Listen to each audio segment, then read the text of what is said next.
Hello anime lovers, स्वागत है आपका वाइपर एनिमे एक्सप्लेन्ड चैनल पर। और आज हम देखेंगे डीमन स्लेयर के एपिसोड नंबर 11 को। अगर आपने अब तक इसके पिछले एपिसोड्स नहीं देखे हैं तो उसकी लिंक आपको डिस्क्रिप्शन में मिल जाएगी। तो चलिए जानते हैं आगे की कहानी को एपिसोड नंबर 11 के साथ, जिसका नाम है तासुजुमी मैंशन। तो पिछले एपिसोड में तांजीरो और तमायो मुजान के भेजे दोनों डीमंस को मार देते हैं और फिर उन्हें पता चलता है कि ये 12 किजुकी वाले डीमंस नहीं थे।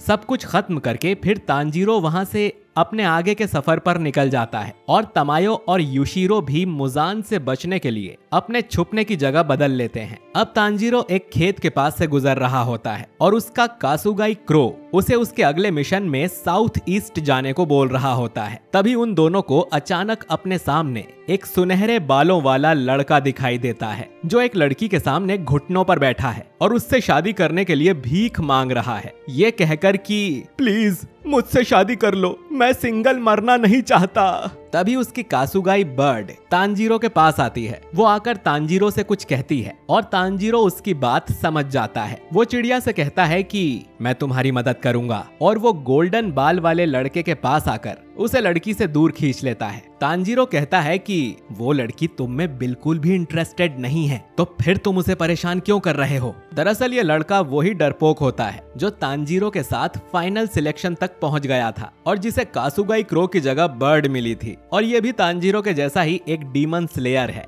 वो तांजीरो को पहचान जाता है और पूछता है, क्या तुम मुझे भूल गए?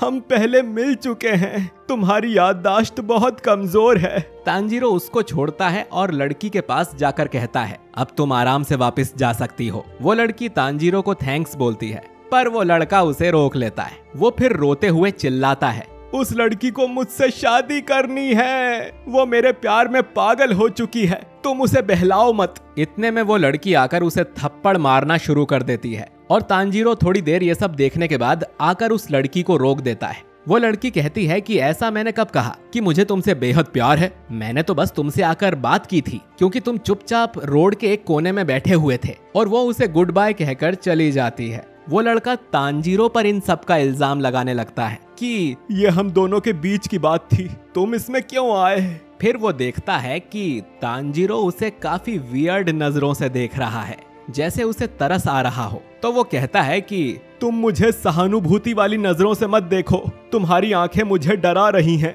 फिर वो तांजीरो को कहता है कि ये जो मेरी शादी होने से रह गई, इसमें सिर्फ तुम्हारी गलती है। तांजीरो को कुछ समझ नहीं आ रहा होता है। फिर वो लड़का आगे बताता है कि मेरे नेक्स्ट मिशन में तो मैं मर ही जाऊंगा, तो तुम्हें मुझे जिंदा रखने में मदद करनी पड़ेगी ताकि मेरी शादी होने तक मैं जिंदा रह सकूं।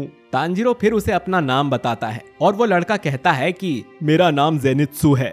तांजीरो उससे पूछता है कि जब तुम्हें डर ही लगता है तो तुम तलवारबाज बने ही क्यों। जेनित्सु बहुत दुख के साथ जवाब देता है, मुझे एक लड़की ने धोखा दे दिया था और वो मेरे सारे पैसे भी ले गई थी, जिसके बाद मैं कर्जे में जाता गया।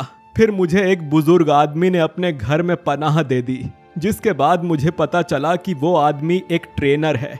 उसने मुझे तलवार चलाने की ट्रेनिंग देनी शुरू कर दी, जो कि बहुत बुरी और नर्क जैसी थी। फिर मैं जबरदस्ती फाइनल सिलेक्शन में आ गया ताकि मैं यहाँ पर आकर मर जाऊं, लेकिन मैं बचता चला गया और अब मैं हर रोज नर्क से गुजरता हूँ, इस डर में कि कोई डीमन कभी भी मुझे मार सकता है। और ये सब सुनकर तांजीरो बस शॉक्ड रहता है। थोड़ा टाइम बीत जाता है और अब तांजीरो और जेनित्सु दोनों साथ चलने लग जाते हैं। जेनित्सु रोना बंद कर देता है और कहता है कि मैं अब ठीक हूँ, मुझे भूख लगी है। जिस पर तांजीरो पूछता है, क्या तुम्हारे पास खाने के लिए कुछ नहीं है। जेनित्सु मना कर देता है, जिस पर तांजीरो उसे अपना एक राइस बॉल निकाल कर दे देता है। जेनित्सु पूछता है, तुम क्यों नहीं खा रहे हो। तो तांजीरो जवाब देता है, मेरे पास बस एक ही राइस बॉल था। जेनित्सु को यह सुनकर बुरा लगता है, तो वो अपने राइस बॉल को आधा करता है और एक हिस्सा तांजीरो को दे देता है और दोनों उसे एंजॉय कर लेते हैं। कुछ देर बाद तांजीरो कहता है, मैं समझ सकता हूँ कि तुम्हें डीमन से डर लगता है, मगर इसकी वजह से तुम्हें अपने कासुगाई बर्ड को परेशान नहीं करना चाहिए। जेनित्सु पूछता है, क्या तुमने मेरी बर्ड से बात की और तुम्हें उसकी लैंग्वेज समझ में कैसे आई।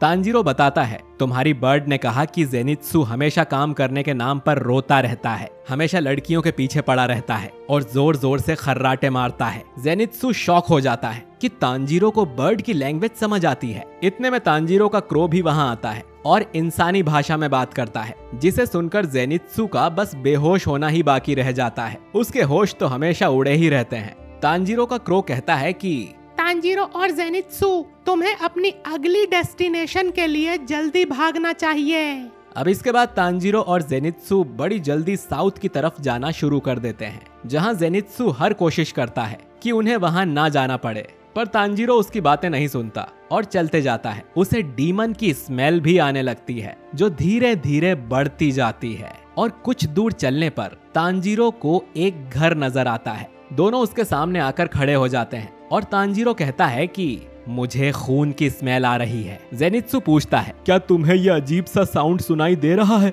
जिसके बारे में तांजीरो को कुछ पता नहीं होता है। उन्हें साइड से कुछ आवाज आती है और वो देखते हैं कि वहाँ दो बच्चे खड़े हैं जो कि भाई बहन हैं। वो दोनों काफी डरे हुए होते हैं, काफी ज्यादा, जिससे तांजीरो समझ जाता है कि यहाँ कुछ गड़बड़ है। उनसे बात करने के लिए तांजीरो वहीं रुक जाता है। वो जेनित्सु की बर्ड बाहर निकालता है और कहता है कि ये एक फ्रेंडली चिड़िया है। चिड़िया भी उन्हें थोड़ा सा डांस करके दिखाती है और उसे देखकर दोनों बच्चे रिलैक्स हो जाते हैं और बैठ जाते हैं। तांजीरो उनसे पूछता है, क्या ये तुम्हारा घर है? बच्चे मना कर देते हैं और रोते हुए कहने लगते हैं, ये घर एक डीमन का है। वो आगे बताते हैं कि पिछली रात दोनों अपने बड़े भाई के साथ एक खाली सड़क से जा रहे थे। अचानक अंधेरे में से वो मॉन्स्टर आया और सीधा उनके भाई को उठाकर ले गया। वो दोनों उसकी शक्ल भी नहीं देख पाए, लेकिन उसका पीछा करते करते वो यहाँ तक पहुँच गए। तांजीरो ये सुनता है और कहता है कि चिंता मत करो, हम तुम्हारी मदद करेंगे। हम अंदर जाकर उस बुरे आदमी को हरा देंगे और तुम्हारे भाई को वापस ले आएंगे।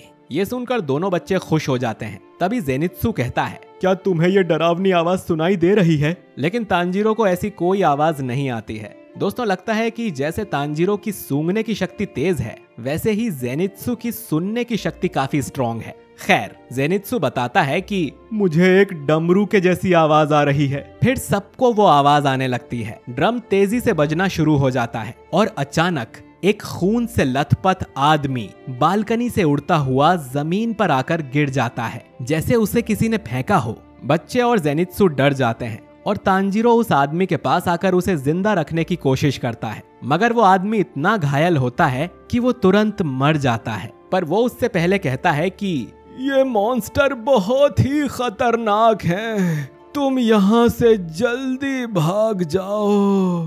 तांजीरो उसकी बात से थोड़ा घबरा जाता है। इतने में उस घर में से जोर जोर से ड्रम वापस बजने लगता है और एक डीमन का हाथ दिखाई देता है। सब इससे डर जाते हैं, लेकिन तांजीरो सोचता है कि अगर मैं थोड़ा जल्दी आ गया होता तो शायद ये आदमी बच जाता। वो बच्चों से पूछता है, क्या ये तुम्हारा भाई है? लेकिन बच्चा बताता है कि मेरे भाई ने ऑरेंज कलर का किमोनो पहन रखा था। और तांजीरो को समझ आता है कि उस डीमन ने एक से ज्यादा लोगों को पकड़ रखा है। तांजीरो उस लाश को ऐसे ही छोड़ जाने के लिए उससे माफी मांगता है और जेनित्सु को अपने साथ घर में चलने को कहता है। जेनित्सु इतना डर चुका होता है कि वो बिना सोचे समझे मना कर देता है। तांजीरो फिर जेनित्सु को अपनी बेहद गुस्से वाली नजर से देखता है और कहता है कि ठीक है, तुम्हारी मर्जी, और वो अकेला अंदर जाने लगता है। उसे इतना गुस्से में देखकर जेनित्सु तांजीरो से ज्यादा डर जाता है और उसका पैर पकड़कर रोते रोते तांजीरो के साथ अंदर जाने लगता है। तांजीरो पहले उन बच्चों के पास आता है और नेजुको वाला बॉक्स उनके पास रख देता है। वो कहता है कि तुम्हें अगर मदद चाहिए हो तो इस बॉक्स को खोल देना, ये तुम्हें बचा लेगा। दोनों फिर घर के अंदर आ जाते हैं। जेनित्सु कांपते हुए पूछता है, तुम मुझे बचा लोगे ना? जिस पर तांजीरो जवाब देता है, पिछली फाइट में मेरा एक पैर और कमर की हड्डी टूट गई थी, जो कि अभी तक ठीक नहीं हुई है। ये सुन जेनित्सु बहुत ज्यादा डर जाता है और चिल्लाने लगता है, अब मैं मर जाऊंगा, मेरी तो अभी तक शादी भी नहीं हुई है। तांजीरो उसे शांत कराने की कोशिश करता है, लेकिन पोपटलाल, मेरा मतलब कि जेनित्सु का रोना गाना खत्म नहीं होता। इतने में तांजीरो को कुछ आवाज आती है। वो जेनित्सु को चौकन्ना होने को कहता है, जिससे जेनित्सु और डरकर चिल्लाने लगता है। पर फिर तांजीरो देखता है कि वो दोनों बच्चे अंदर आ गए हैं। वो कहते हैं कि उन्हें बॉक्स में से कुछ आवाजें आ रही थीं, इसीलिए वो यहाँ आ गए। तभी उन्हें घर में से किसी के भारी भारी कदमों की आवाज आने लगती है उससे डर के जेनित्सु से गलती से तांजीरो और बच्ची को धक्का लग जाता है और वो दूसरे रूम में आ जाते हैं। इससे पहले कि वो वापस बाहर आते, ड्रम एक बार बजता है और रूम का गेट बंद हो जाता है और फिर बार बार ड्रम बजता है, जिससे कमरे की दीवार घूमती रहती है। तांजीरो बच्ची को अपने पास कर लेता है और उसे समझ आता है कि ड्रम की हर बीट पर इस घर के कमरे बदल जाते हैं। ड्रम रुकता है और कमरे की लाइट्स जल जाती हैं। बच्ची बताती है कि मेरा नाम तामिको है।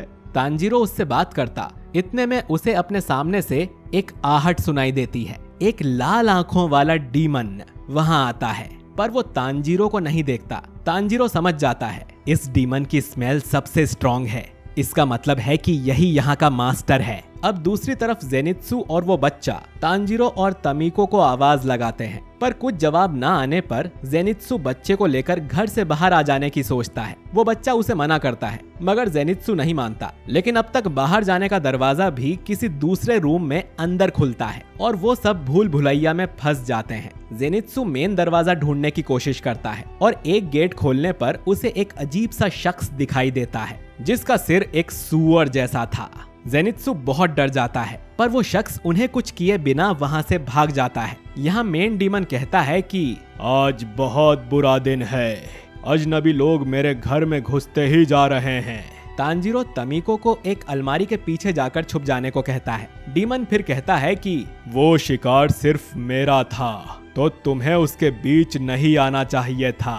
तांजीरो अब डीमन को आवाज लगाता है और कहता है कि मैं एक डीमन स्लेयर हूँ जो कि तुम्हें मारने यहाँ आया हूँ। फिर वो डीमन पर अटैक करने आता है, पर डीमन एक बार ड्रम बजाता है और कमरा घूमकर टेढ़ा हो जाता है। तांजीरो को समझ आता है कि यही इस डीमन की पावर है और इसी के जरिए वो लोगों को अपने घर में पकड़ता है। तांजीरो को फिर एक अजीब सी स्मेल आती है, मगर वो किसी डीमन की नहीं होती है। तभी वो अजीब शख्स आता है जो कि भागता हुआ उस घर में घूम रहा होता है और जोर जोर से हंस रहा होता है। वो फिर तांजीरो वाले कमरे में गेट तोड़ता हुआ घुस जाता है। तांजीरो देखता है कि वो इंसान है जिसने सूअर का मास्क पहन रखा है और उसके पास निचरिन तलवार है।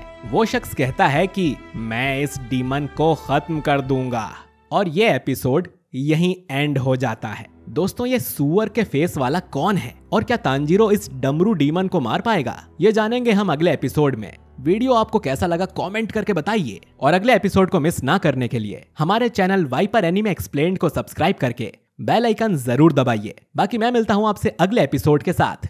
शुक्रिया।